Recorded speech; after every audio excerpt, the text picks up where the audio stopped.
750 light-years from Earth, a planet shaped like a lemon orbits a dead star. Its atmosphere is made of pure soot. Deep inside, diamonds are forming right now. The star it circles is a pulsar, a collapsed corpse 12 miles wide, spinning 300 times every second. The planet sits so close that a full year passes in just 7.8 hours. What happens when a world breaks every rule we thought we knew? And the gravitational pull stretches this planet 38% wider at its equator than its poles. Earth's bulge is 0.3%. This world is being pulled apart like taffy, but the shape is not the strangest part. The atmosphere is. The James Webb Space Telescope found almost no oxygen, almost no nitrogen, just helium and pure molecular carbon. That combination should not exist in nature. Scientists looked at the data. Their exact words were simple. What the heck is this? Every model of planetary formation says this world is impossible. Every theory ever published fails to explain it. The core accretion process that built every planet we understand cannot produce this chemistry. Yet here it is, real, measured, confirmed. And this is not the only impossible world James Webb has found. There are others. A planet raining liquid iron, a world where water molecules are ripped apart by heat alone, an ancient lava ocean that has somehow kept its atmosphere for 10 billion years. The universe is stranger than we imagined, far stranger. If you enjoy what comes next, hit that like button and subscribe. We begin now. Before we can understand the planet, we must understand what it orbits. Because this world does not circle an ordinary star, it circles a corpse. The star that exists there now is called a pulsar. Its name is PSRJ 2322-2650. And what happened to create it was violent beyond imagination.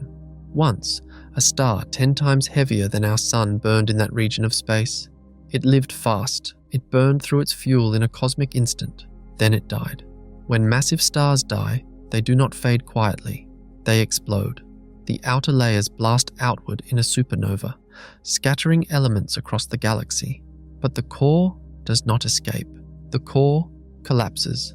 Imagine taking a star with the mass of our entire sun and crushing it down. Smaller still. Keep going until everything that once spread across hundreds of thousands of miles now fits inside a sphere you could drive across in 15 minutes. That is a neutron star. The density is almost impossible to describe. A single teaspoon of this material would weigh 6 billion tons. On Earth, that teaspoon would punch straight through the ground and keep falling toward the center of the planet. The atoms themselves have been crushed out of existence. Electrons forced into protons. Nothing but neutrons packed together like cosmic sardines. And this crushed stellar remnant does something strange. It spins fast. This is the part that gets me. 18,000 rotations per minute, every minute, for millions of years. And we only just found a planet surviving next to it. That number deserves a moment.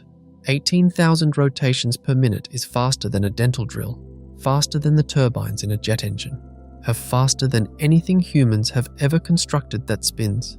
And this is not some delicate precision instrument in a laboratory. This is the crushed core of a dead star, containing more mass than our sun, whipping around at speeds that would tear apart any material we have ever created. The fastest spinning object humans have built rotates at perhaps 30,000 revolutions per minute under perfect controlled conditions. This dead star has been doing it continuously and in the vacuum of space for longer than any species has walked on Earth. As it spins, it emits beams of radiation from its magnetic poles. Picture a lighthouse on a dark coastline. The light sweeps around in a circle. If you are standing in the right spot, you see a flash every time the beam passes your position. That is exactly what happens with a pulsar. Those radiation beams sweep across the universe. Every time one points toward Earth, our instruments detect a pulse, hence the name. A pulsar. The magnetic field generating those beams is something else entirely. Earth has a magnetic field. It protects us from solar radiation. It makes compasses work. It is powerful enough to shape the behavior of charged particles across thousands of miles. The pulsar's magnetic field is 1 trillion times stronger. Consider what that means. Earth's magnetic field can erase a credit card if you hold a strong magnet too close. The pulsar's field is so intense it would erase every credit card, every hard drive, every magnetic strip on the entire planet from a distance of halfway to the moon. The data would simply vanish, wiped clean by invisible force reaching across 120,000 miles of empty space. This field also shapes what happens to any matter near the pulsar. Gas falling toward the surface accelerates to significant fractions of the speed of light, and the radiation pouring off the surface would sterilize any world within a vast radius. The environment surrounding this dead star is one of the most hostile places in the known universe. Nothing should survive there. The radiation alone should strip away any atmosphere. The gravitational forces should tear apart anything that wanders too close. The magnetic field should disrupt any stable orbit. Scientists looked at the data. Their exact words were simple. What the heck is this? Yet because something is surviving there, something impossible, a planet orbits this cosmic monster, not at a safe distance, not in some protected zone far from the radiation and gravity. It orbits closer than any planet we have ever found around any star. The pulsar has been spinning like this since before humans existed. It will keep spinning long after we are gone, and somehow, in that maelstrom of radiation and gravity and magnetic fury, a world persists. Now, to understand how strange that world is, we first need to examine the orbit itself. The orbit itself, 1 million miles. That is how far this planet sits from the pulsar. 1 million miles sounds like a lot until you realize the Earth orbits 93 million miles from our Sun. This world circles its dead star at less than 1% of that distance, less than 1/100th of the gulf that separates us from our own star. Mercury, the closest planet to our Sun, as would be a distant speck by comparison. Mercury bakes at temperatures hot enough to melt lead, and it still orbits 36 million miles out. This world huddles 36 times closer to its star than Mercury does to ours. At that distance, the pulsar dominates everything. It fills the sky. Its gravitational grip is absolute, and the planet responds the only way physics allows. It moves fast, unimaginably fast. A full orbit takes 7.8 hours, and that means a year on this world is shorter than a single work shift. You could clock in at 9 in the morning, work through your lunch break, and by the time 5 o'clock rolled around, an entire year would have passed on that distant world. You could experience a full year during a long nap, 3 years while watching a movie, a decade during a restless night of sleep. The planet screams around the pulsar at velocities that make our fastest spacecraft look frozen in place. The Earth takes 365 days to complete one trip around the Sun. This world does it before you finish your morning coffee and afternoon meetings combined. A lemon-shaped planet, raining diamonds orbiting a dead star. That phrase finally makes sense now. You understand what dead star means. You have felt the violence of that collapsed core, the magnetic fury, the radiation that sterilizes everything within reach. And now you understand why the lemon shape occurs. And the pulsar's gravity does not pull evenly. The side of the planet facing the pulsar feels a stronger tug than the side facing away. That difference in gravitational force creates what scientists call tidal forces, the same physics that raise and lower Earth's oceans twice a day. But on Earth, the difference is gentle, subtle. You barely notice it unless you live by the coast. Here, the difference is catastrophic. Now, the planet is being stretched like taffy, caught between two impossibly strong hands, pulled forever but never quite breaking. The equator bulges outward. The poles compress inward. The entire world deforms into something that barely resembles a sphere anymore. The numbers make it real. The equatorial diameter is 38% wider than the polar diameter. Picture a basketball. Press down on the top and bottom while someone pulls the middle outward. But keep pulling until the shape looks wrong, until it looks broken. That is what this planet looks like. Earth has an equatorial bulge too. Our planet spins. and that spin creates a slight outward push at the middle. But Earth's bulge is only 0.3%. You could not see it with your eyes. You would need precise instruments to even measure it. This world's bulge is more than 100 times more extreme. It is visible, obvious, grotesque. The planet's mass is roughly 80% of Jupiter's mass. Jupiter is the largest planet in our solar system. 318 Earths could fit inside it. This world contains most of that mass, squeezed and stretched and tortured into a shape that screams its own distress. The gamma radiation pouring off the pulsar heats the atmosphere to 1900 Kelvin. That translates to roughly 1600 degrees Celsius, nearly 3000 degrees Fahrenheit. Hot enough to melt steel, hot enough to melt titanium, hot enough to melt almost anything humans have ever built. The atmosphere glows with that heat. It writhes, and then it does something that should not be possible. The atmosphere rotates westward. The planet itself orbits eastward around the pulsar. Everything moves in one direction. The momentum, the angular velocity, the entire system rotating the same way. But the atmosphere spins backward, counter to the orbit, fighting against the motion of the world beneath it. On Earth, our atmosphere generally moves with our rotation.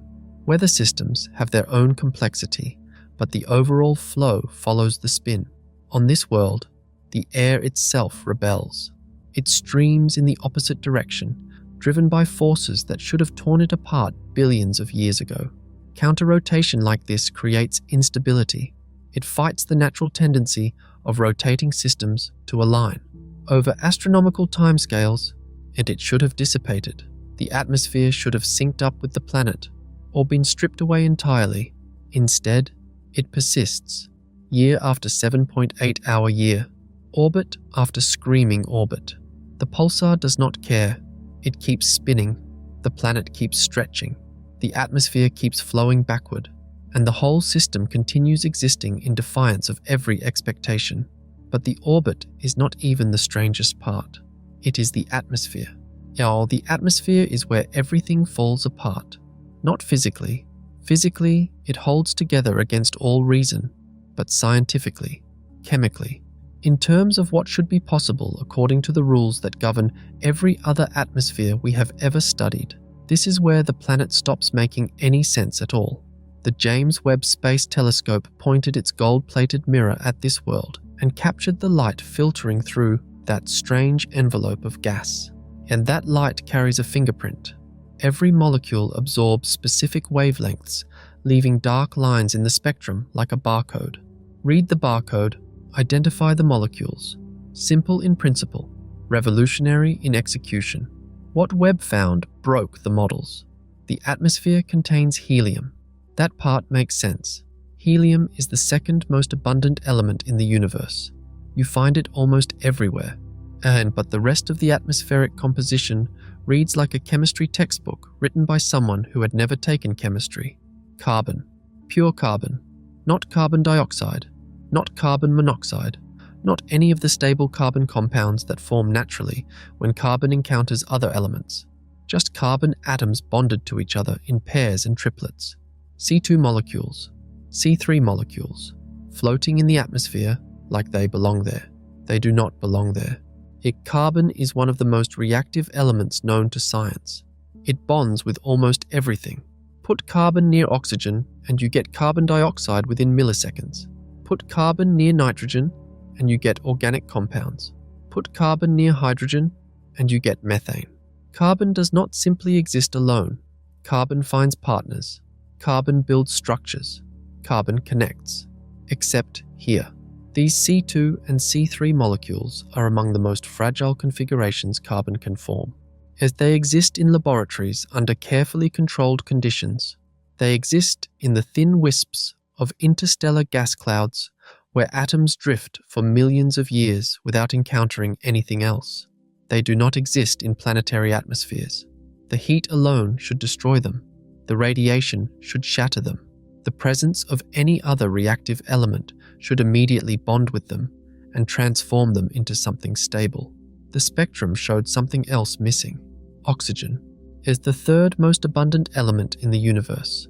present in the atmospheres of every rocky planet we have ever studied, present on Earth, present on Mars, present on Venus, expected anywhere that chemistry has had time to work. Not here, not a trace. Nitrogen, the foundation of organic chemistry, the element that makes up 78% of every breath you take, the building block of amino acids, of proteins, of DNA itself, gone, absent, as if it had never existed at all. And consider what this means. In the known universe, 98% of all atoms are hydrogen and helium, just two elements making up almost everything. But in planetary atmospheres, oxygen and nitrogen appear everywhere. They are nearly ubiquitous. They should be present. Their absence requires explanation. Finding an atmosphere with zero oxygen is like finding a house with no walls. The very structure that should hold everything together is simply missing. And you could search 1,000 planets and never find one this chemically pure. You could search 10,000 planets. The absence defines it more than any presence could. It is like finding a beach with no sand, an ocean with no water. The defining characteristic is what should be there, but is not.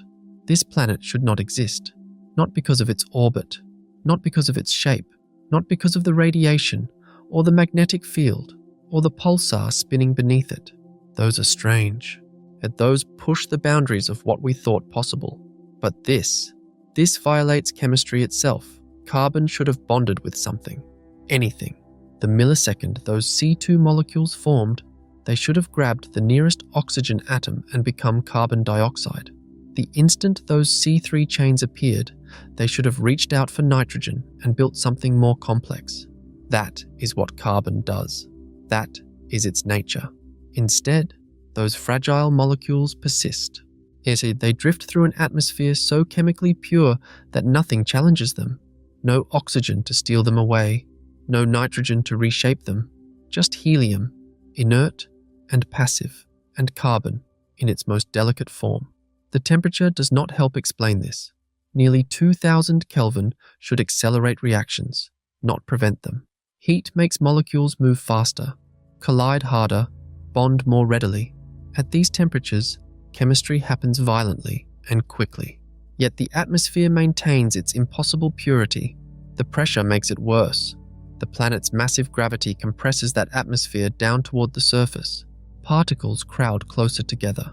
Collisions increase. Any reactive element present even in trace amounts would find partners instantly. None do, because none exist. We have detected atmospheres around hundreds of exoplanets now. Hot Jupiters with clouds of vaporized metal, lava worlds breathing silicate vapor, gas giants with bands of ammonia and water and complex organic hazes. Every single one contained oxygen in some form. Every single one contained nitrogen in some concentration. Every single one followed the rules. This world rewrites them. And deep within that impossible atmosphere, something stranger still occurs. The carbon does not simply float forever. The pressure near the surface becomes immense. The molecular carbon gets squeezed tighter and tighter, forced closer together. Atoms pressing against atoms until the bonds restructure themselves entirely. Under enough pressure, carbon transforms. The same element that makes the soft graphite in a pencil becomes the hardest natural substance known. The same atoms rearranging into a different lattice. A crystal structure that refracts light into fire, diamond. Not forming underground over billions of years like on Earth, not requiring specific geological conditions and ancient pressure. Forming in the atmosphere itself, condensing out of that soot-filled sky like rain. Picture it, an atmosphere of pure carbon so compressed by gravity that it begins to crystallize. Diamonds precipitating out of the air, falling through that hellish sky, glittering through the radiation and the heat and the impossible chemistry, raining diamonds onto a world that chemistry says should not exist. The question that haunts researchers is not whether this happens. And the spectrum confirms the carbon. The physics demands the pressure. The crystals must form. The question is simpler and far more troubling. How did this atmosphere come to be in the first place? What happens to all that carbon? That is the question pressing down on us now. We have an atmosphere filled with soot, pure molecular carbon drifting through helium, no oxygen to steal it, no nitrogen to reshape it, just carbon hanging in the air like smoke that never clears. Yes, but the atmosphere is not uniform. The deeper you go, the heavier everything becomes. Gravity pulls. The planet's mass, roughly equivalent to Jupiter, creates a gravitational grip that compresses everything beneath the upper layers. The carbon molecules drift downward. They sink through the haze, and as they fall, the weight of everything above them begins to squeeze. Consider what pressure actually means. It is not just force. It is density, and it is atoms being pushed closer and closer together until the space between them nearly vanishes. On Earth, we experience about 14 pounds of pressure per square inch at sea level. That is the weight of our entire atmosphere pressing down on every bit of exposed skin. Go deeper into this alien sky and the pressure multiplies.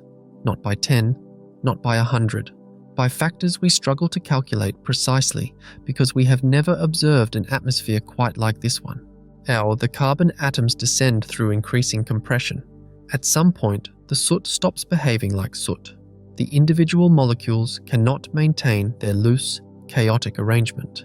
The pressure forces them into something more ordered, more structured. The atoms lock together in a precise geometric pattern.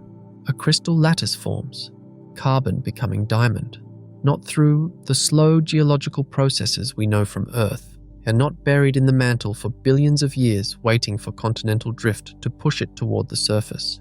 This happens in the atmosphere itself, in the sky, crystals precipitating out of the air the way water droplets form in clouds. Except these are not raindrops. Try to picture what this actually looks like. The upper atmosphere is thick with carbon haze, a perpetual twilight of soot and helium, lit from below by radiation so intense it heats everything to temperatures that would vaporize steel. Through this murky sky, tiny crystals begin to form, microscopic at first, smaller than grains of sand, smaller than dust, diamond seeds nucleating out of compressed carbon vapor. They catch what little light penetrates the haze. They glitter. Then they fall. Not gemstones. Not the polished stones we picture in jewelry cases. These are crystalline specks smaller than the width of a human hair. Clouds of diamond dust descending through an atmosphere that glows with radiation, settling through layers of increasing pressure, growing denser, growing heavier. The pulsar contributes to this process in ways we are still working to understand. Its radiation does not simply heat the atmosphere, it pushes against it. Radiation pressure from a pulsar is not subtle. Imagine wrapping the entire Earth in a single wire and running enough electricity through it to power every city on the planet for 1 million years. That is the kind of electromagnetic intensity we are discussing. That pressure, combined with the planet's own gravity, creates zones of compression that would not exist around an ordinary star. The diamonds form, and the diamonds fall. The diamonds accumulate. We do not really know how deep the diamond layer goes. That is the honest answer. It could be a thin crust forming at a specific pressure threshold. It could extend all the way to whatever core this world has. We simply do not have the instruments to tell. The spectrum shows us the atmosphere. The physics tells us crystallization must occur, but where those crystals end up after they form remains beyond our ability to observe. Yet, what we can say is that this process continues, constantly. Carbon drifting down from the upper atmosphere, compression increasing, crystals forming, falling, building up somewhere deep in that impossible sky, a world slowly encasing itself in diamond from the inside out. Here is something that might surprise you. Diamond rain is not unique to this planet. We suspect it occurs on Neptune and Uranus in our own solar system. Laboratory experiments have recreated the conditions. Scientists have watched carbon crystallize under extreme pressure. The physics works. But those ice giants form their diamonds from methane, carbon bonded with hydrogen, squeezed until the carbon separates and crystallizes. A completely different chemical pathway, a process we predicted decades ago and have since confirmed in controlled settings. This planet does something we never predicted. It rains diamonds from pure elemental soot, no methane precursor, no hydrogen involvement, just carbon atoms being crushed directly into crystal by pressure and radiation. No model anticipated this. No theory suggested it was possible until the spectrum came back from the telescope and showed us an atmosphere that should not exist, creating precipitation that should not form. The visual is difficult to fully grasp, an entire sky filled with carbon haze, radiation turning that haze into a dull orange glow, and through that glow, diamond dust falling like snow that never melts, accumulating somewhere below the observable atmosphere, layer upon layer of crystallized carbon sinking into the depths. We cannot see the surface, if there even is one. The atmosphere is too thick, the radiation interferes with our instruments. We know the diamonds form, we know they fall, we know they must go somewhere. Beyond that, we are guessing. The process might have been occurring for millions of years. The diamond layer might be thousands of miles deep, or the pressure at the base might have already crushed those diamonds into something denser still, some exotic form of carbon we have not discovered yet. The universe has a way of exceeding our imagination. What we observe is a world crystallizing itself, turning its own sky into gemstones and letting them rain down through hellish radiation. A perpetual diamond storm on a planet that defies chemistry. But here is the question that keeps scientists awake at night. How did any of this form in the first place? The question lingers in the air. How did any of this form? We have a planet with an atmosphere made almost entirely of carbon and helium. No oxygen, no nitrogen, just elements that should not exist together in these proportions around any world. The diamond rain falling through that impossible sky demands an explanation. Every planet we have ever studied formed through processes we understand, processes that follow rules, processes that leave predictable chemical signatures. This one follows no rules we recognize. Scientists first tried the obvious answer, standard planetary formation. The model works everywhere else in the galaxy. A young star ignites. Leftover gas and dust swirl around it in a disk. Within that disk, particles collide and stick together. Small rocks become larger rocks. Larger rocks become planetary cores. Those cores sweep up more material. Eventually, you get planets. And the model explains Earth. It explains Jupiter. It explains every world in our solar system and nearly every exoplanet we have catalogued. The physics is sound. The chemistry is predictable. The timeline makes sense. Except for this world, it cannot work. Here is why. That protoplanetary disk contains everything the original cloud contained. Hydrogen, helium, carbon, oxygen, nitrogen, all of it mixed together in cosmic proportions. When a planet forms from that material, it inherits the mixture. The ratios might change based on temperature and pressure. Some elements might concentrate more than others, but you cannot build a world from a mixed disk and end up with pure elemental separation. If this planet formed the standard way, its atmosphere should contain oxygen. It should contain nitrogen. Those elements were in the disk. They would have been incorporated into the growing world. Yet the spectrum shows nothing but carbon and helium. The oxygen is gone, and the nitrogen is gone, as if they were never there at all. The standard model fails completely.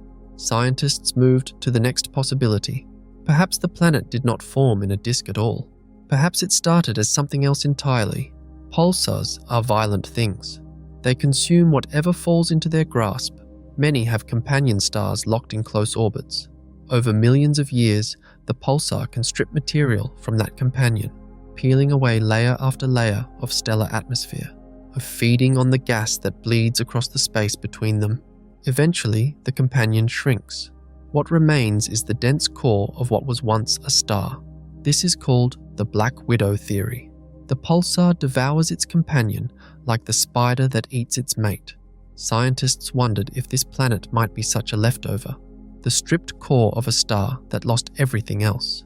It sounds reasonable. The geometry works. The orbital mechanics fit. A companion star would naturally spiral inward over time.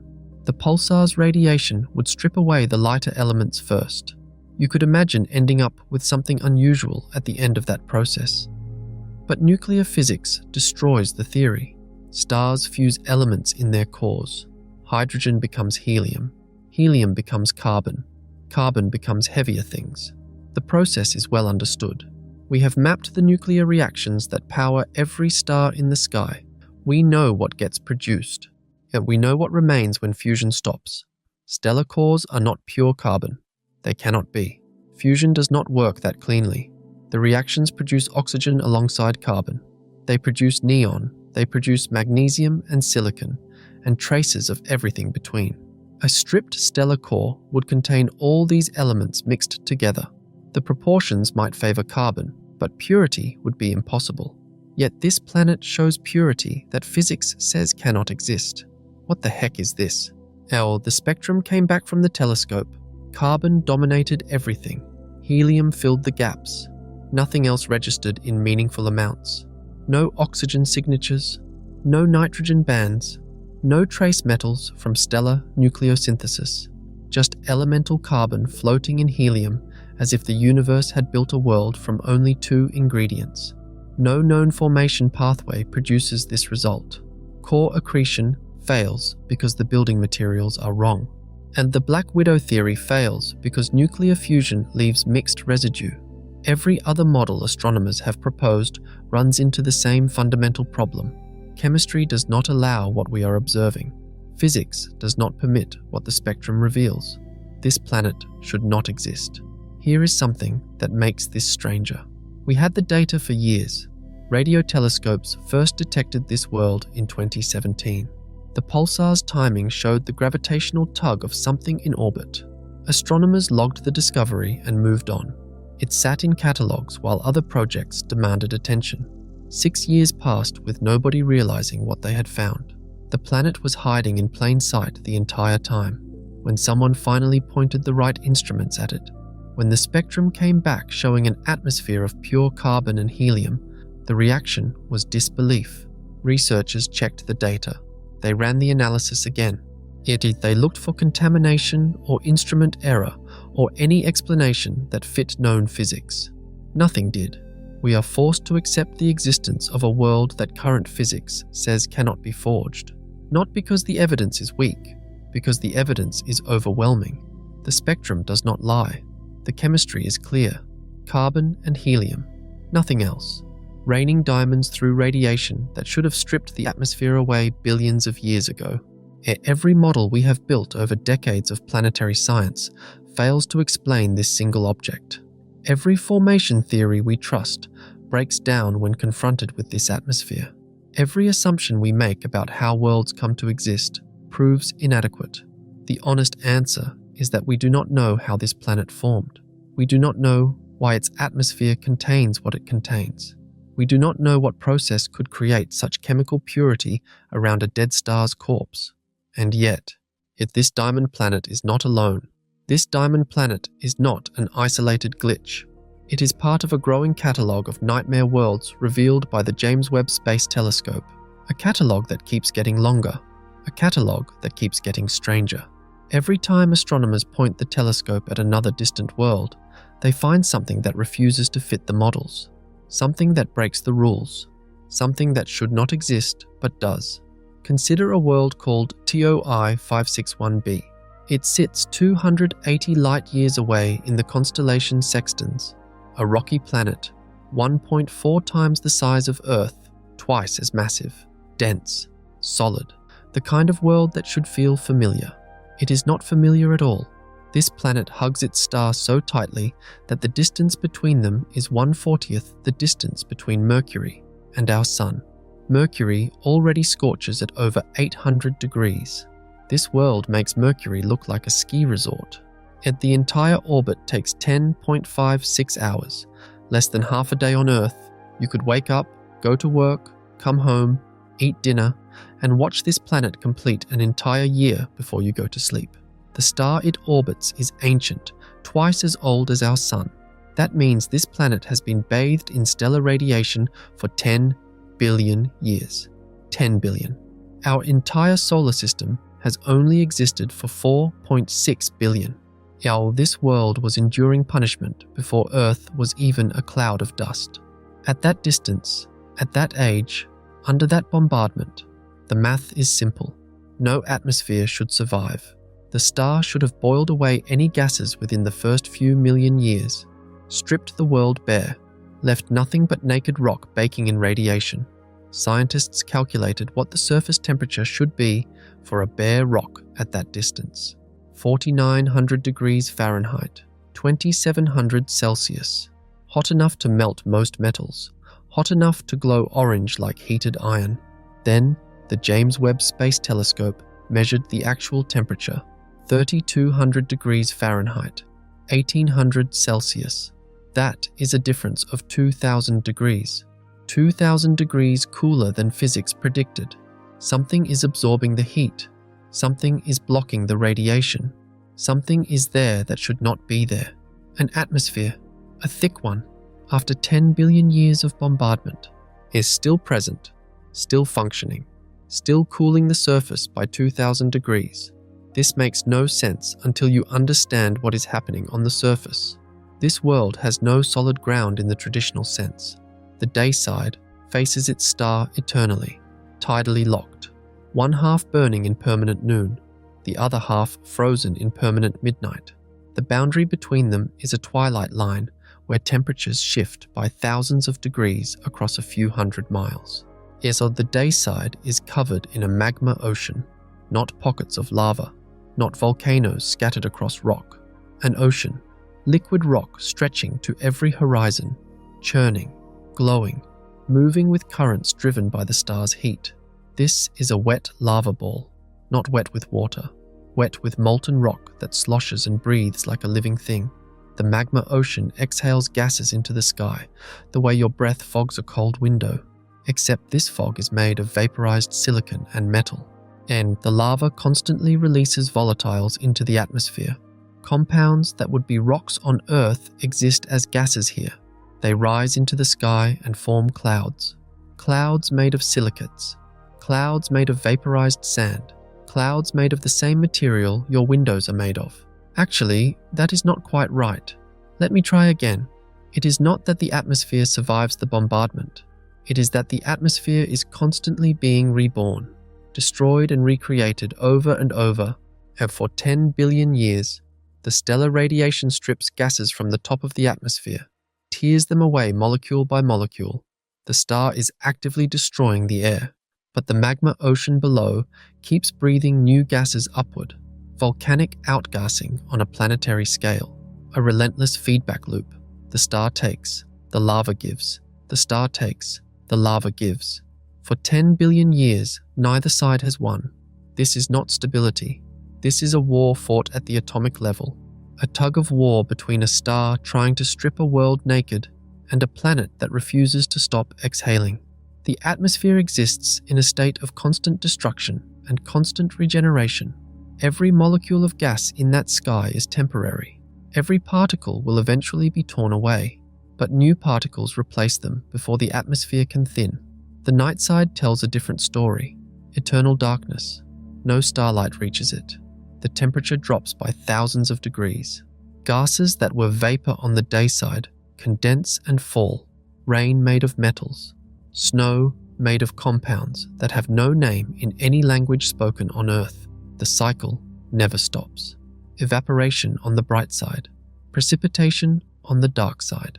Winds that carry vaporized rock from day to night, from heat to cold, from gas to solid, and back again. Imagine standing on that twilight boundary. Behind you, an ocean of glowing lava stretching to a horizon lit by a star that fills half the sky. Ahead of you, darkness so complete that the only light comes from metal rain falling through the atmosphere. The ground beneath your feet would be transitioning from liquid to solid as you watched. Magma cooling into rock, rock heating back into magma, a shore that never stays in the same place. This world should be dead, bare rock, atmosphere stripped away in the first cosmic instant.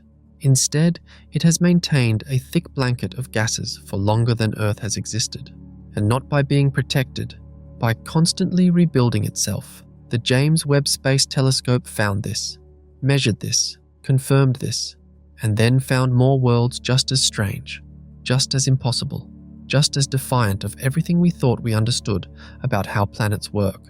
But TORA 561b is not even the most violent world in this catalogue. There are worlds where destruction is not a sudden event, not an explosion, not a collision. Destruction can be a slow, quiet bleeding. A planet losing itself piece by piece across centuries, across millennia, across millions of years. 858 light years from Earth, there is a giant planet called WASP 121b. It is what astronomers call an ultra-hot Jupiter, a massive world made mostly of gas, orbiting so close to its star that the atmosphere has become something like a furnace. Temperatures reach 4,200 degrees Fahrenheit. That is 2,300 degrees Celsius. Hot enough to vaporize most metals, hot enough to glow. But the heat is not the strangest thing about this world. The strangest thing is that it is leaving a trail behind itself. 2 trails, actually, and those trails stretch across more than half its entire orbit. Imagine a planet wrapped in a cocoon of helium gas. Now imagine that cocoon being torn apart by the star it orbits. The stellar radiation is so intense that it does not just heat the atmosphere, it strips it away. The helium atoms in the upper atmosphere absorb that radiation and gain so much energy that they escape the planet's gravity entirely.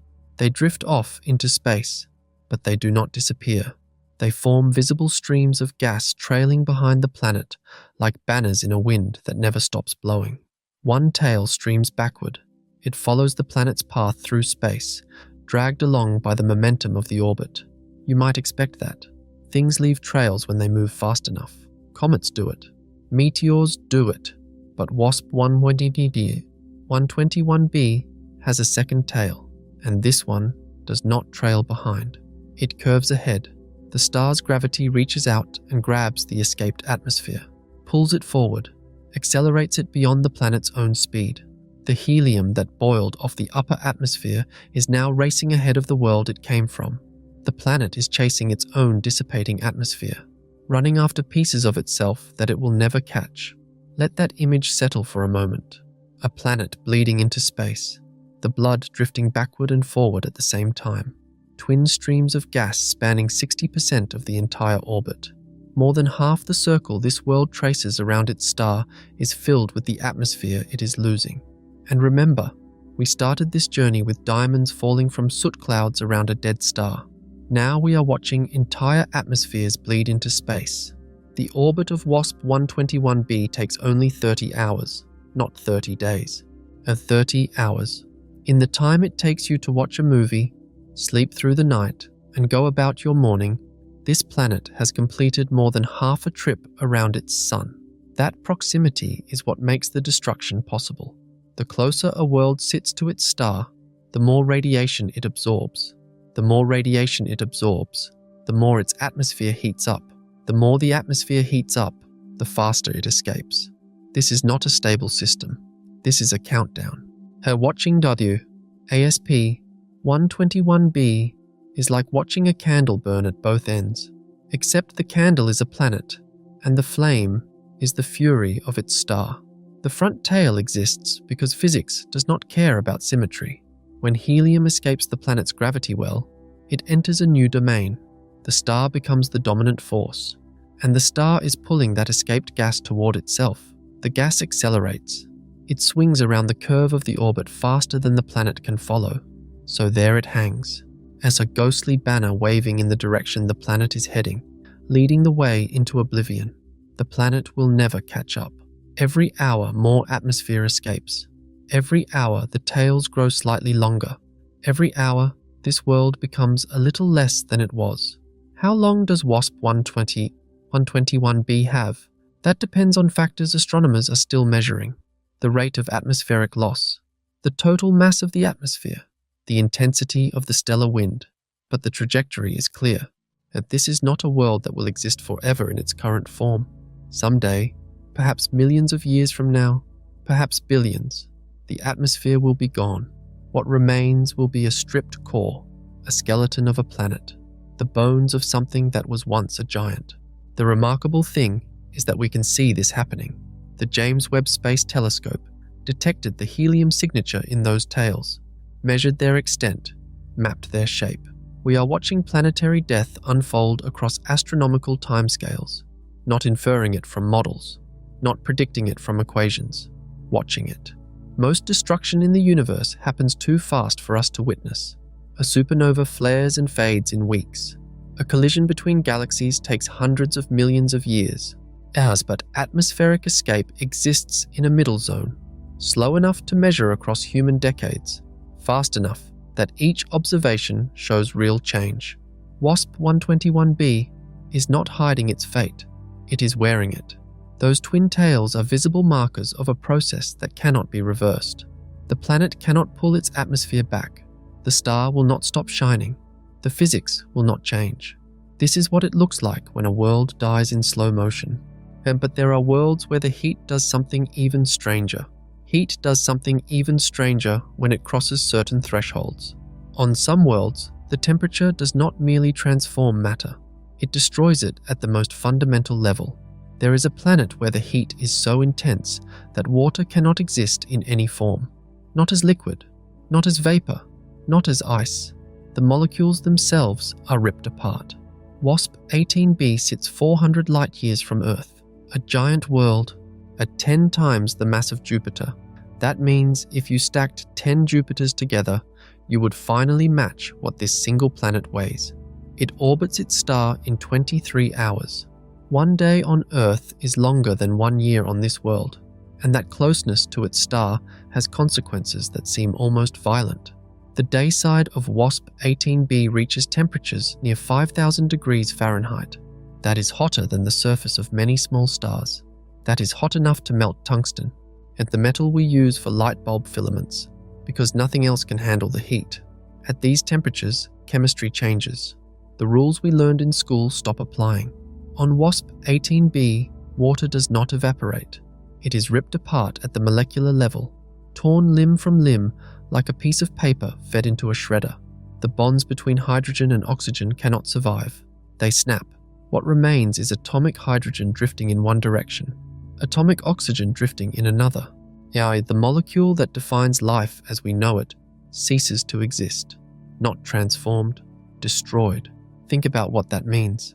Every glass of water you have ever drunk, every raindrop, every snowflake, every ocean wave, all of it is hydrogen and oxygen holding hands, bonded together in a specific arrangement. On this world, those bonds are impossible. The heat tears them apart the instant they try to form. Water is forbidden here, not by law, by physics. What the heck is this place? When astronomers first detected WASP 18b, they knew they had found something extreme, but understanding it required more than just knowing it existed. They needed to see it, to map it, to measure the temperature differences across its face. The James Webb Space Telescope gave them a way to do exactly that. The technique is called eclipse mapping. It works by watching the planet disappear behind its star. As WASP 18b passes behind its host star during each orbit, different parts of the planet vanish at slightly different times. The leading edge disappears first, then the center, then the trailing edge. When the planet re-emerges on the other side, the process reverses. By measuring exactly how the combined light from the star and planet changes during these moments of disappearance and reappearance, scientists can reconstruct which parts of the planet are hotter and which are cooler. It is like reading Braille from another city. You cannot see the raised dots directly, but by running your fingers across the page, you can interpret what they mean. The telescope cannot see the planet's surface directly, but by watching how the light changes as different regions are blocked and revealed, it can build a picture of what is happening there. This technique allowed astronomers to create something that would have seemed impossible a generation ago. A three-dimensional temperature map of a world 400 light-years away. So they could see that the hottest point on the planet is not directly beneath the star, where noon would be if this world had time zones. The hottest point is shifted, offset, pushed to one side by the same kinds of atmospheric flows that push weather patterns on Earth, but on WASP 18b, those flows carry heat that destroys molecules. The winds that redistribute temperature across this world are carrying the products of molecular destruction, atomic fragments where compounds used to be. And the atmosphere itself is a graveyard of broken bonds. The precision required to make these measurements is staggering. 400 light years means the light the telescope captured left that world 400 years ago. While that light was traveling, empires rose and fell on Earth. Wars were fought. Revolutions changed governments. Generations lived and died. And all that time, photons were crossing the void, carrying information about a world where water cannot survive. And now, those photons have arrived. They hit the golden mirrors of the James Webb Space Telescope. They were analyzed, measured, decoded, and they told us about a place where one of the most common molecules in the universe is systematically torn apart by pure heat. WASP-18b does not care about our categories. It does not care that water is supposed to be stable. It does not care that we think of evaporation as the most extreme thing heat can do to liquid. This world exists in a regime where our everyday assumptions break down, where familiar substances are not just transformed, but annihilated. The day side burns. The molecules shatter. And somewhere in that hellish glow, atomic hydrogen and atomic oxygen drift separately, unable to find each other, unable to bond, forbidden by temperature from becoming what they want to be. But if you want to see what extreme temperatures do to weather, there is one world that takes it further than any other. So what happens when you take everything we thought we knew about planetary weather and set it on fire? You get this. You get iron bleeding from the sky. You get a world that makes hurricanes look gentle. 640 light years away, in the constellation Pisces, there is a planet called WASP-76b. It has the mass of Jupiter, but it is twice as wide. Yes, the intense radiation from its nearby star has puffed it up like a balloon left too close to a heater, bloated, swollen, stretched by the very light that is slowly killing it. This world completes an orbit in less than 2 Earth days. Not 2 Earth months, not 2 Earth weeks, 2 days. While you go through a single weekend, this planet experiences an entire year. The dayside temperature reaches 4,350 degrees Fahrenheit, and that is 2,400 degrees Celsius, hot enough to melt steel, hot enough to vaporize iron. Not warm it, not soften it, vaporize it.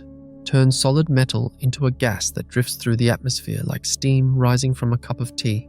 The night side is cooler, 2,700 degrees Fahrenheit, still brutally, impossibly hot by any standard that matters to human life, still capable of melting almost anything we have ever built, but cooler than the day side.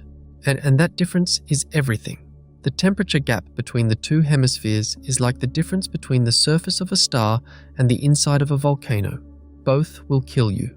Both exist in realms of heat that human experience cannot touch. But they are not the same kind of deadly. They occupy entirely different leagues of destruction. Between them runs a line, the Terminator.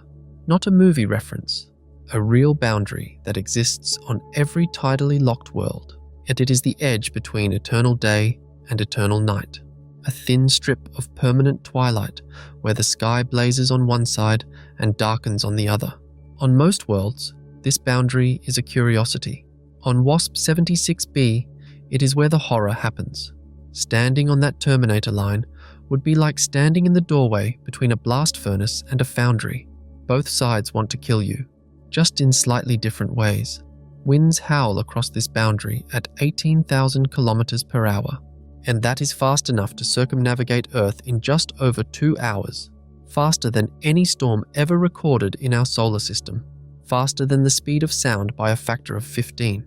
These are not breezes. These are not gusts. These are rivers of superheated atmosphere screaming from the day to the night, carrying cargo that no wind on Earth has ever carried. Iron vapor. On the day side, the heat is so extreme that iron exists as a gas. It floats in the atmosphere, drifts, rises. It gets caught in those howling winds and swept toward the cooler regions. And as it crosses the Terminator line, something changes. The temperature drops, not to anything we would call cold, but cold enough for iron vapor to condense, cold enough for atoms of metal to find each other, to cluster, to form droplets, and then those droplets fall.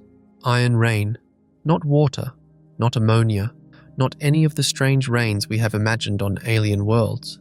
Iron, liquid metal, falling from the sky in a relentless bleeding of the atmosphere itself, a curtain of molten metal hissing as it descends through layers of superheated gas.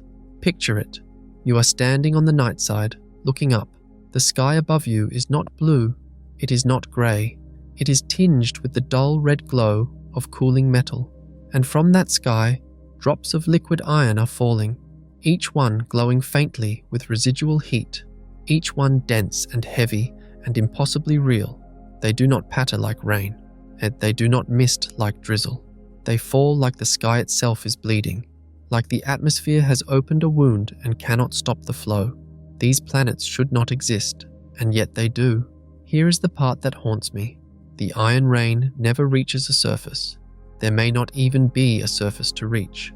WASP 76b is a gas giant, remember? Layers upon layers of atmosphere descending into hotter and denser regions below. The iron rain falls into those deeper layers, and as it descends, the temperature rises again. The droplets that condensed in the relative cool of the night side plunge back into heat. They warm, they glow brighter, and then they vaporize again. The iron becomes gas once more. It gets caught in deep circulation currents. It rises, it drifts. It eventually makes its way back to the day side, and there, in the blast furnace glow of eternal noon, it rises into the upper atmosphere, gets swept by the screaming winds toward the terminator, cools, condenses, falls, an eternal cycle.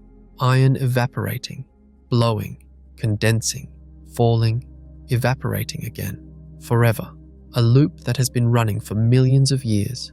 A loop that will continue running until the star swallows the planet, or the planet finally loses enough atmosphere to break the pattern. This is not weather as we understand it. This is not rain as we have ever experienced it. This is a world where the atmosphere itself is a circulatory system, and liquid metal is the blood. The James Webb Space Telescope saw signatures of this process in the planet's spectrum. Iron signatures appearing on the evening side of the planet, the side where day turns to night, the side where hot becomes merely brutally hot. The telescope could not photograph the rain directly. No instrument we have can do that, but it saw the evidence. The chemical fingerprints of iron in places where iron should only exist as a gas. Every single one of these planets takes a different physical parameter and pushes it past the assumed breaking point. Gravity, temperature, chemistry, atmospheric loss. Each world we have examined picks one rule of planetary science and demonstrates how thoroughly it can be broken. WASP 76b chose weather. It took the familiar concept of precipitation and transformed it into something that belongs in a nightmare. A thought experiment gone wrong. A fever dream made of physics and metal and heat. And somewhere out there, right now, iron is falling through an alien sky. It will fall tonight. It will fall tomorrow. It will fall 1,000,000 years from now, long after everyone who ever read these words has returned to dust. The universe does not care what we find beautiful or terrifying. It simply creates what physics allows. And physics, apparently, allows this. The physics allows this. That phrase keeps returning to me. And the physics allows iron rain. The physics allows diamond precipitation. The physics allows atmospheres that bleed into space and oceans of eternal lava. The physics allows worlds where a single year passes in less time than you spend sleeping. We have now catalogued planet after planet that seems designed to kill. Worlds of impossible pressure, worlds of impossible heat, worlds stretched and torn by forces we can barely calculate. And through it all, one assumption has quietly persisted in the back of our minds. Earth is normal. Earth is the standard. Earth is the baseline from which all these strange worlds deviate. That assumption is wrong. We have had it backwards this entire time. Earth is not the rule. Earth is the exception. We are the strange ones. We are the anomaly. We are the statistical miracle that somehow happened anyway. Consider what we have learned. And the universe creates worlds that orbit so close to their stars they complete a year before you finish your morning coffee. The universe creates atmospheres so hot that metal becomes weather. The universe creates planets that lose themselves piece by piece into the void, their very substance streaming away into trails that stretch across millions of miles. The universe creates surfaces of permanent molten rock, skies of vaporized minerals, and storms that would strip the flesh from bone in microseconds. The universe does this constantly, effortlessly, without hesitation. And then there is Earth, a world where water exists as liquid, not as steam, not as ice, but as actual flowing water that you can hold in your hands. A world where the atmosphere stays put, century after century, millennium after millennium. A world where the temperature varies by a few dozen degrees rather than a few thousand. A world where you can step outside and breathe and live and think about the stars without being incinerated by them. We treat this as ordinary. We treat this as the default setting, as if the universe hands out temperate climates and breathable air like participation trophies. It does not. The universe defaults to violence. It defaults to pressure. It defaults to fire. It defaults to worlds that would kill you before you even registered that you had arrived. A habitability is not the starting point from which other planets diverge. Habitability is the divergence. Habitability is the accident. Habitability is the 1 in a trillion throw of cosmic dice that somehow, impossibly, came up in our favor. Here is something that troubles me. The order in which we discovered things shaped how we think about them. We found Earth first. Of course we did. We live here, so Earth became our model. Earth became our template. And though when we started finding other planets, we measured them against this template. We asked how different they were from us. How much hotter, how much stranger, how much more hostile. But imagine for a moment that history had unfolded differently. Imagine that our first detection of a world beyond our solar system had been a planet where metal rains from the sky. Imagine our second discovery had been a world of eternal lava, breathing out its atmosphere for 10 billion years. Imagine we had found the diamond world third, and the planet being shredded by its star fourth. If we had built our understanding of planetary science from those worlds, what would we have concluded? What would we have believed about the universe? We would have believed that planets are hostile by nature. We would have assumed that atmospheres evaporate, that surfaces melt, that orbits decay, that nothing gentle can survive. And we would have looked at our models and our equations and concluded that no world could possibly maintain liquid water and a stable climate and a protective magnetic field all at once for billions of years. Earth would have seemed impossible. Someone would have proposed it as a thought experiment, and the room would have laughed. A planet with an atmosphere that neither escapes into space nor gets stripped away by radiation. A surface temperature that hovers in the narrow range where water flows freely. A magnetic field strong enough to deflect stellar winds, but not so strong it tears the planet apart. A moon that stabilizes the axial tilt. A star that burns steadily for billions of years without flaring violently enough to sterilize everything. Too many coincidences. Too many requirements. Too many things that would all have to go right at the same time. And yet, here we are. The fact that you exist, the fact that you can hear these words, the fact that somewhere tonight, someone is falling asleep beneath a sky full of stars they will never be harmed by. These facts are not ordinary. These facts are the most extraordinary things the universe has ever produced. We are not normal. We have never been normal. We are the weird ones, living on a cosmic anomaly that stayed gentle long enough for chemistry to become biology, for biology to become consciousness, for consciousness to build telescopes and point them at the sky and discover just how strange our home truly is. Every nightmare world we have examined makes this clearer. Every hellscape we have catalogued underlines the same truth. The universe does not care about comfort. The universe does not care about survival. The universe creates what the equations allow, and the equations allow horrors far more easily than they allow gardens. Earth is a garden, a small one, a fragile one, a temporary one in the grand scheme of things, but a garden nonetheless, a place where things can grow, a place where complexity can accumulate, a place where atoms can arrange themselves into patterns that wonder about their own existence. This realization sits heavy in the chest once you truly feel it. We have spent centuries assuming the cosmos would be full of worlds like ours. We imagined aliens on planets with blue skies and green hills. As we dreamed of explorers walking on surfaces they could survive. We built our science fiction around the idea that habitability was common, that the universe was waiting to welcome us. The universe was not waiting. The universe was busy making iron rain and diamond snow and lava oceans and atmospheres that bleed into nothing. The universe was busy being itself, and being itself means being violent, being extreme, being indifferent to the narrow conditions that allow beings like us to exist.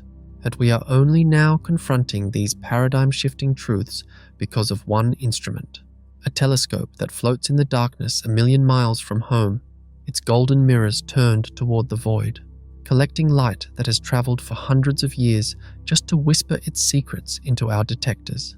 So let me ask you a question. What would it be like to actually visit one of these disturbing planets? Not to read about them, and not to study their spectra from a telescope 1,000,000 miles away, but to actually stand on one, to feel the ground beneath your feet, to look up at the sky and see what hangs there. Close your eyes for a moment. Let yourself drift into this thought experiment with me. You are standing on the diamond planet. The surface beneath you is not rock as you know it. It is compressed carbon, crystalline and ancient. The ground has a faint shimmer, even in the dim light. You are wearing some kind of perfect protection, something that keeps you alive despite everything that should kill you. This is imagination, after all. We can allow ourselves that. Look up. The pulsar hangs in the sky above you. It is not like the sun, and it is not warm yellow light spreading gently across a morning horizon. It is a point of absolute intensity, a collapsed star no wider than a small city, spinning so fast your eyes cannot track its rotation. It simply blurs, a smear of radiation and magnetic violence that dominates everything. The light pulses, not gently, not soothingly. It hammers against the sky in a rhythm faster than your heartbeat could ever match. 300 times every single second, the beam sweeps past you. Now, the atmosphere above your head glows with colors that have no name on Earth. Molecular carbon absorbing and re-emitting gamma radiation in hues your brain struggles to process. And the sky is raining. Not water, not ice, diamonds, falling slowly through the thick atmosphere, glittering as they catch the pulsar's furious light. They drift past you like snow in a nightmare. Some are small as grains of sand. Others are larger. They fall in silence. And they have been falling for longer than humans have existed. Now turn your attention to time itself. You have been standing here for what feels like a few hours. Perhaps you took a nap. Perhaps you simply sat and watched the diamonds fall, letting your mind wander. A single afternoon, by any human measure, but during that afternoon, you have lived through nearly 3 full years on this world, 3 complete orbits around the pulsar. 3 times the planet has traced its impossible path, and squeezed and stretched by gravitational forces that never let it rest. While you slept, the calendar turned over, and over, and over again. This is what 7.8 hours means when you feel it in your bones. Let yourself drift now to another world. You are standing on the night side of the iron rain planet. The ground is hot beneath your feet, even here, in the eternal darkness. The temperature is enough to melt lead, but your perfect protection holds. And there is no sun in this sky. There never will be. This face of the planet is locked away from its star forever. Perpetual night, perpetual shadow, but the sky is not dark. It bleeds. Overhead, the Terminator line glows like a wound in the heavens. The boundary where day meets night stretches across the entire horizon, a band of angry red and orange light. And from that boundary, the iron comes. You can hear the wind before you feel it. a howl that seems to come from everywhere at once, the atmosphere screaming as it rushes from the blazing dayside to the cooler darkness where you stand, faster than anything that has ever blown on Earth, fast enough to circle your home planet in 2 hours, fast enough to carry vaporized metal across half a world. The first drops fall around you. They sizzle as they hit the ground, red hot, molten, each droplet a tiny piece of metal that was gas just moments ago. It condensing as it crosses into the cold. The sound is constant, a hiss that never stops. Millions of iron droplets falling from a sky the color of dried blood. Close your eyes again. Drift further. You are floating now above the lava ocean world. Below you stretches a surface that defies comprehension. There is no land. There is no water. There is only magma, glowing and shifting, a planetary sea of molten rock that has never cooled. The atmosphere above you is thick with silicates. Clouds made of vaporized stone drift lazily overhead. The planet breathes beneath you. You can see it happening. The magma releases gas in great slow bursts, feeding the atmosphere, which bleeds away into space under stellar assault, which falls back into the magma, which releases it again. A cycle that has continued for 10 billion years, a rhythm older than our solar system. Now drift one final time. You are beside the dying giant, at the world with 2 tails stretching behind and before it. From your vantage point, you can see both of them, great rivers of helium streaming away from the planet, one pulled backward by starlight, one pulled forward by gravity. They stretch across the sky like ghostly ribbons. You can trace them with your eyes, following them until they fade into the black. Nearly 2/3 of this world's entire orbital path is marked by its own escaping atmosphere, a trail of dying breath frozen in space. Now, the planet is not dying quickly. It will take millions of years, but you can see it happening. You can watch the atmosphere bleeding away in real time, a slow evaporation that will eventually leave nothing but a core, circling a star that consumed everything it had.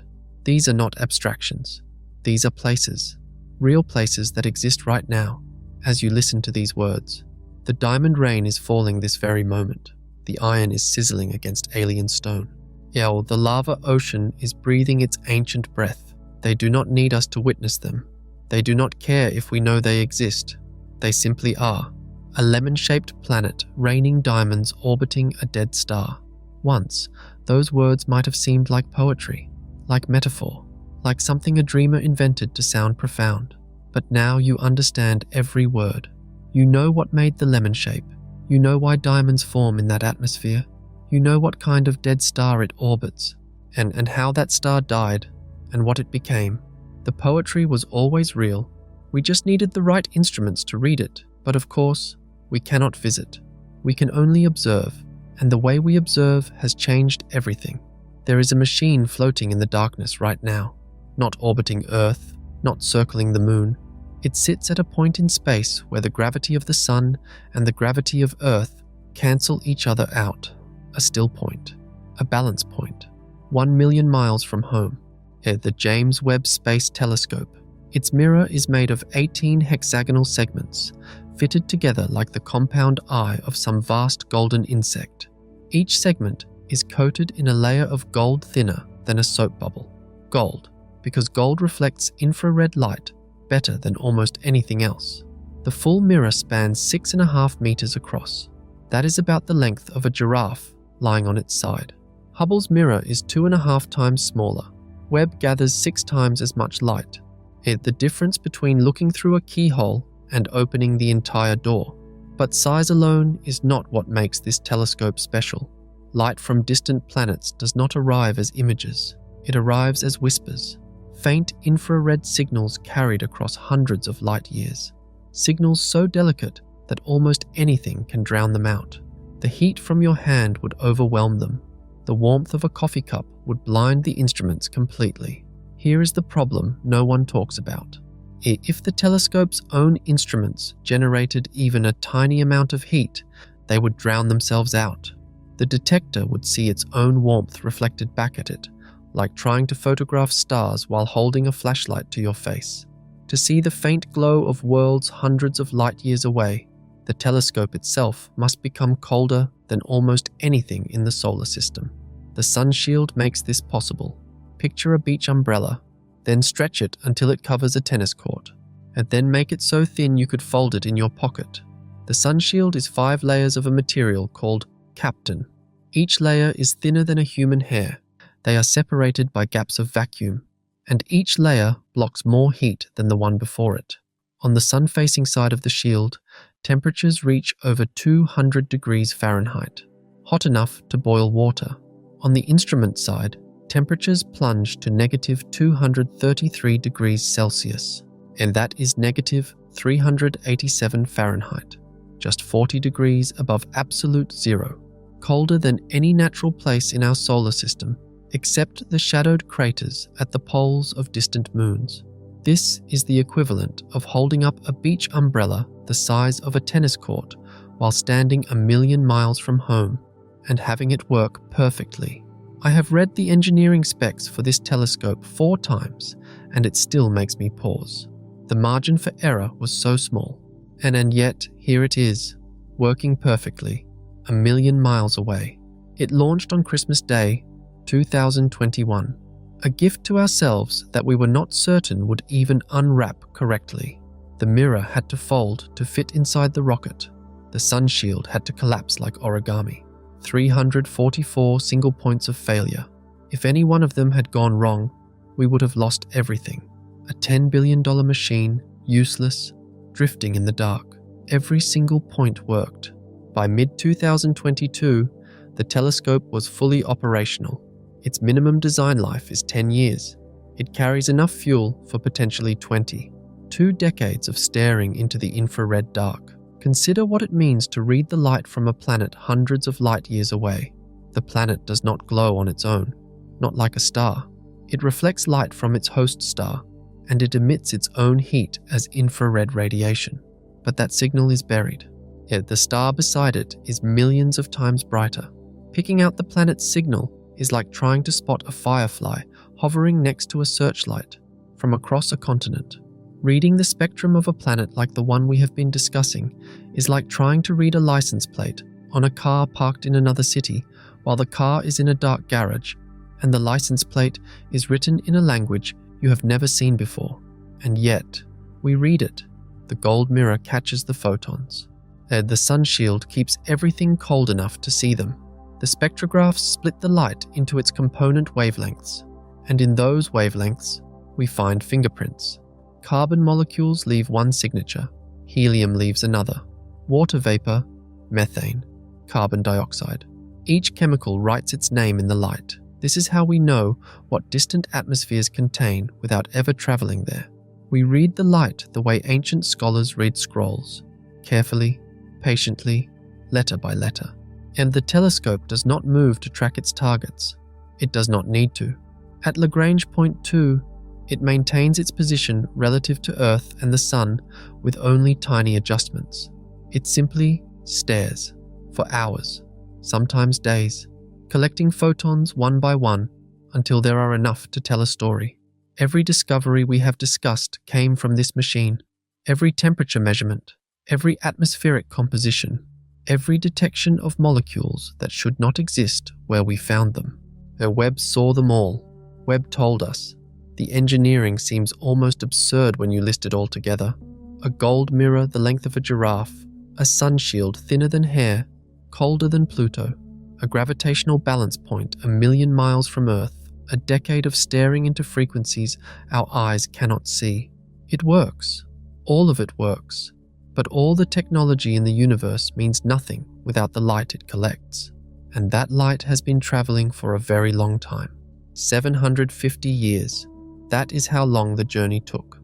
The photons that landed on the golden mirror of the James Webb Space Telescope began their trip in the year 1275. Think about that date for a moment. 1275. The Mongol Empire stretched across the largest contiguous land empire in human history. Kublai Khan sat on his throne. Marco Polo had not yet returned from his travels. In Europe, the great cathedral of Notre Dame was still being built. Our workers hauled stones up wooden scaffolding. The flying buttresses were not yet complete. The rose windows were still being fitted, piece by colored piece. And on that same day, on a world orbiting the corpse of a dead star, light left. Photons scattered off an atmosphere of pure carbon and helium. They carried information about a place where diamonds fall like rain, and they began their journey toward us. Those photons did not know where they were going. Light does not aim. It simply leaves. The year 1275 became 1276, then 1300.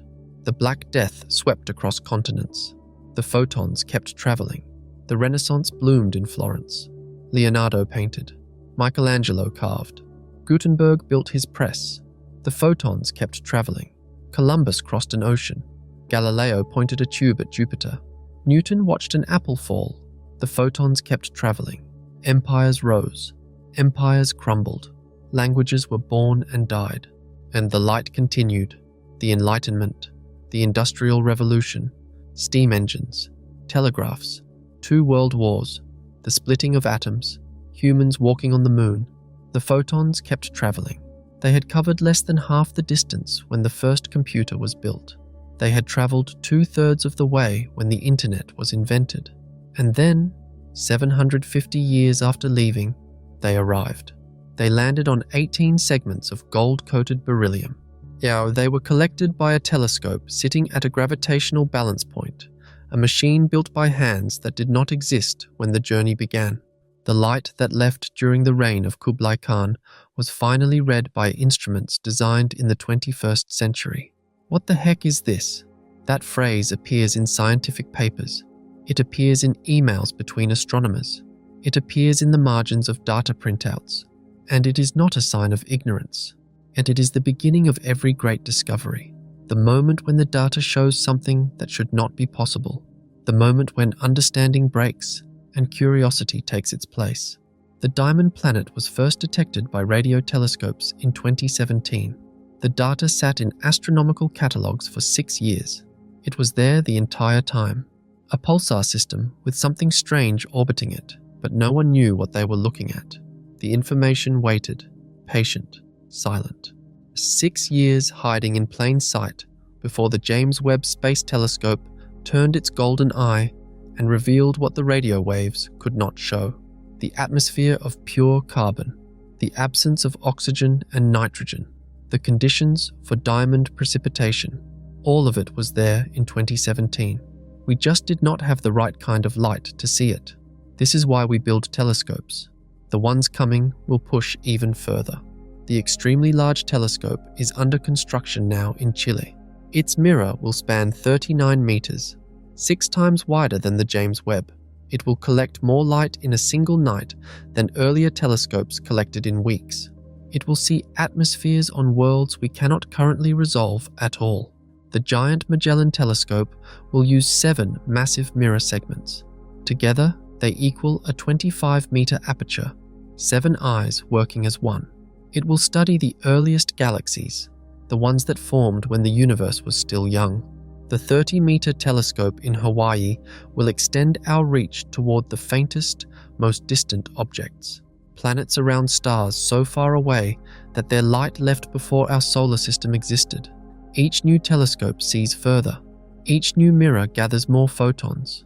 Each new instrument reads wavelengths we could not detect before. The acceleration compounds. A discovery leads to a question. The question leads to a new instrument. The instrument leads to more discoveries, and the cycle continues. And what we will find in 10 years, we cannot predict. What we will understand in 20 years, we cannot imagine. The light is already on its way. Photons that left distant worlds during the Roman Empire are crossing the void right now. Photons that departed during the Ice Age will arrive after we are gone. We are always catching up. The universe sent its messages long before we were ready to receive them. But all of this data, all of these impossible worlds, leads us to a single question. What do we do with knowledge that breaks everything we thought we knew? That question hangs in the air. It sits there. It waits. And the honest answer is something most people never hear. The answer is that this moment, this exact feeling of confusion, is not a problem. It is not a failure. It is the most valuable thing in science. It is the engine that drives everything forward. When an astronomer looks at data that defies explanation, something happens. A kind of intellectual vertigo sets in. The models stop working. The equations give answers that contradict reality. The universe hands you a planet that your textbooks say cannot form. And in that moment, you have two choices. You can dismiss the data, or you can question the model. The scientists chose to question. That phrase you sometimes hear in research papers. That moment when someone writes those words in the margins of a printout. What the heck is this? That is not a confession of defeat. It is the starting gun of every great discovery humanity has ever made. Think about gravity. Before Newton, people watched objects fall. They watched the moon trace its path across the sky. They saw patterns but had no framework to connect them. Then a young man sat in a garden and watched something drop from a tree. The confusion that followed was not weakness. It was the seed of everything that came after. The falling fruit and the orbiting moon were the same phenomenon, the same invisible hand reaching across empty space, but only because someone was willing to sit with the confusion long enough to see through it. Think about light. Before Einstein, physicists believed in a substance called ether, an invisible medium filling all of space. Light was supposed to be a wave moving through this cosmic ocean. The math was elegant. The theory was accepted. And then the experiments started failing, and the data refused to cooperate. The ether was not there. Light behaved in ways that broke the existing framework completely, and a young clerk in a patent office looked at the broken pieces and asked a different question. What if the speed of light was constant for everyone? What if space and time themselves could bend? The confusion was the doorway. Every major shift in human understanding began the same way. Data that made no sense. Observations that violated expectations, and models that cracked under the weight of new evidence. The breaking is not the end, it is the beginning. Each of these impossible planets is a message in a bottle thrown from the edge of what we thought we knew, washing up on the shores of our ignorance. Sit with that for a moment. A world raining diamonds, a lava ocean breathing gas into space for longer than our sun has burned, iron falling from alien skies. These are not mistakes, they are not glitches in the cosmic machinery, yet they are invitations. They are the universe tapping us on the shoulder and whispering that our models are too small. The disturbing nature of these worlds is the point. Science does not advance when everything fits neatly into existing categories. Science advances when something refuses to fit, when the edges do not line up, when the puzzle piece clearly belongs to a different puzzle entirely. That is when progress happens. That is when human understanding takes its great leaps forward. And we built boxes to organize what we knew. Boxes labeled formation theory. Boxes labeled atmospheric dynamics. Boxes labeled planetary composition. And then we pointed our most powerful instruments at the sky, and the universe sent back worlds that belonged in no box at all. The response to this should not be frustration. It should be gratitude. These planets are teachers, difficult ones. The kind who hand back your exam covered in red marks and expect you to learn from every correction. As they do not make it easy, they force you to rebuild your assumptions from the foundation up. They demand that you question what you thought was settled. Maybe it is not the planets that are impossible. Maybe it is our models that should not exist in their current form. That reframing changes everything. The planets are real. The data is accurate. The observations hold up to scrutiny. The only thing that does not hold up is our previous understanding. And understanding was always meant to evolve. It was never supposed to be permanent. The equations we write today are better than the ones we wrote a century ago. And the equations we will write tomorrow will be better still. This is how it works. This is how it has always worked. Confusion is not the enemy of knowledge. Confusion is the soil in which knowledge grows. You cannot plant new ideas in ground that is already full. Something has to be cleared away first. Some old assumption has to be uprooted. Some comfortable certainty has to be set aside. The astronomers studying these impossible worlds are not lost, and they are exactly where they need to be. standing at the boundary between what was known and what is about to be discovered. The ground beneath them feels unstable because it is shifting, because the old frameworks are giving way to something larger, something more complete. And this is beautiful. Not the kind of beauty you find in symmetry or elegance, a different kind. The beauty of a system that corrects itself, the beauty of a species that can look at its own errors and choose to learn, at the beauty of confusion transforming, slowly, into clarity. The universe has been waiting for us to catch up. It has been sending these strange worlds through the void for billions of years. Lemon-shaped planets and lava oceans and storms of liquid metal. All of it existing whether we understood it or not. All of it patient. All of it ready to teach us something new. Whenever we finally built the instruments to look, we built those instruments. We pointed them at the sky. And now the lessons are arriving. And if the lessons are arriving, then maybe we need to ask what exactly they are teaching us. We built our search for life on a foundation, a sensible one. We looked for water. We looked for carbon.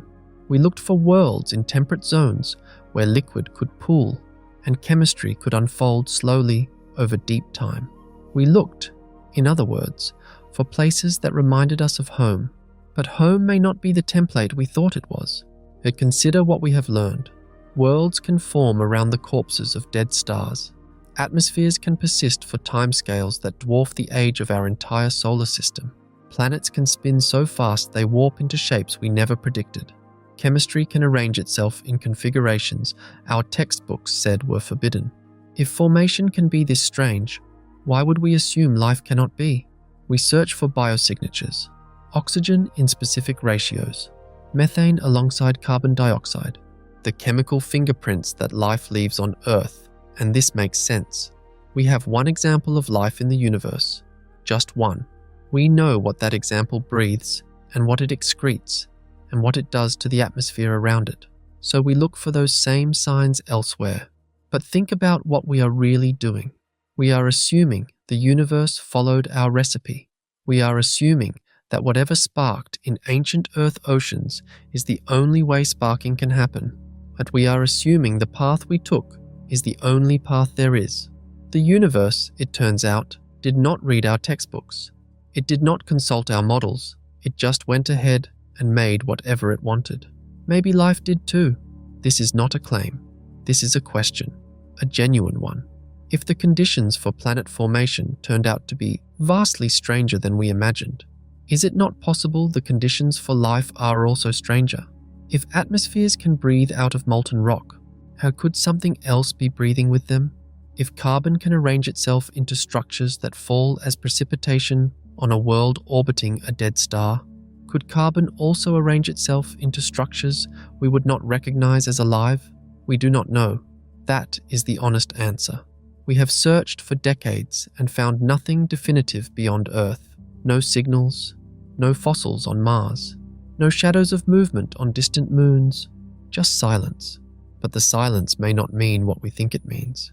Perhaps we have been looking in the wrong places, or looking for the wrong things, or looking with instruments tuned to frequencies life never chose to use.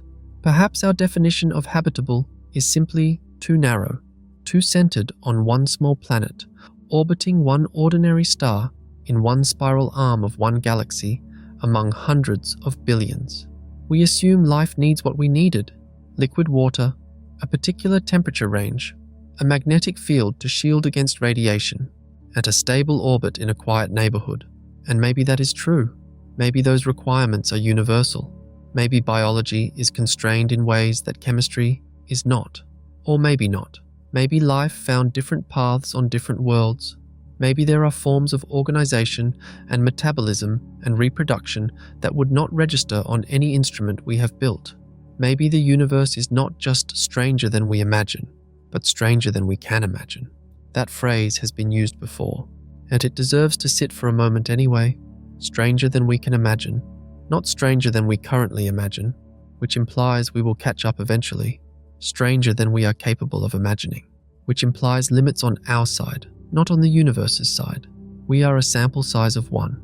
Everything we know about life comes from one planet, one set of conditions, one chemical toolkit, one branching tree that started with a single origin and never had a competitor. But we have billions of species on Earth, and they all share the same code, the same amino acids, the same basic machinery copied and recopied for nearly 4 billion years. That is all we have. One example. And from that one example, we have built an entire theory of what life requires. The assumption that life requires Earth-like conditions may itself be a kind of blindness. Not stupidity, not arrogance, just limitation. We see what we are built to see, yet we look for what we know how to look for. We recognize patterns that match patterns we have already learned, but the universe does not care what patterns we recognize.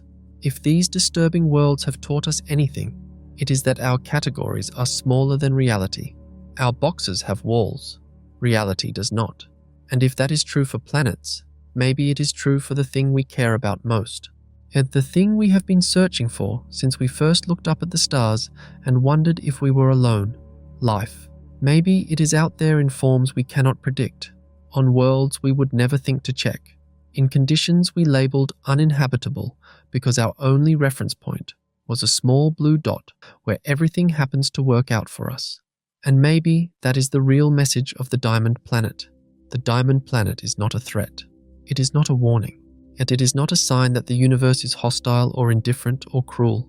It is something else entirely. Something we almost missed because we were so focused on what was wrong with it. It is an invitation to keep looking, to keep asking, to keep sending telescopes into the darkness and pointing them at stars we have never visited and will never visit. Not because we expect to find something useful, not because we hope to exploit what we discover, but because we want to know. Yes, because knowing is what we do. Because curiosity is the engine that has driven us from caves to continents to the edges of our solar system and beyond. What the heck is this? We asked that question at the beginning. We asked it with confusion, with disbelief, with something close to fear. But now those same words feel different. They feel like the right question to keep asking, forever, because the answer is never final. The answer keeps changing as we build better instruments and develop better theories and find worlds that shatter everything we thought we understood. This planet should not exist. We said that too, and we meant it as an objection, as a complaint against a universe that refused to follow our rules. But maybe the objection was backward.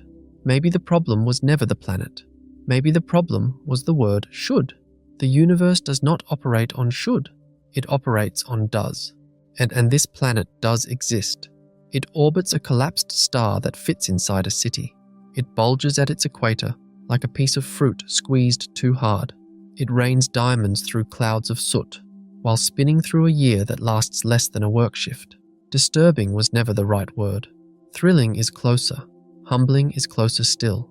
Because what we found was not a horror. It was a gift, a reminder that discovery is not finished, that the map is not complete. Is it that no matter how much we learn, the territory always exceeds the map, a lemon-shaped planet raining diamonds orbiting a dead star. Let those words settle one last time, not as a puzzle to solve, not as an anomaly to explain, just as a thing that is, a real place, out there right now, doing exactly what the universe shaped it to do, existing without our permission, without our understanding, without any need for us at all. And somehow, against all odds, we found it anyway. The night sky holds secrets we have not begun to imagine. That used to sound like a problem. Tonight, let it sound like a promise. There is more out there. There will always be more. And tomorrow, the James Webb Space Telescope will turn its golden eye toward another star and find something stranger still. Sweet dreams tonight, knowing that somewhere out there, diamonds are falling through soot clouds around a dead star, and when you wake, there will be new mysteries waiting.